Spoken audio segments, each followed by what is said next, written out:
ये देखो दोस्तों, इसका होल बड़ा हो गया है। बिल जो है जिधर से गिरीश जाने वाला है, तो उसमें चिंदी लगा के मारोगे तो आराम से वो चला जाएगा।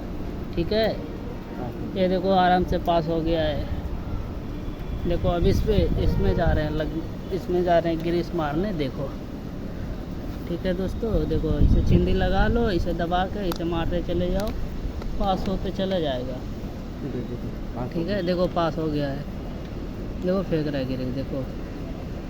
हाँ देखिए, ठीक है। इधर भी है, इधर इधर तो उसका एडाप्टर लगा है, इसको अभी तोड़ता हूँ एडाप्टर, फिर मारेंगे गिरीश।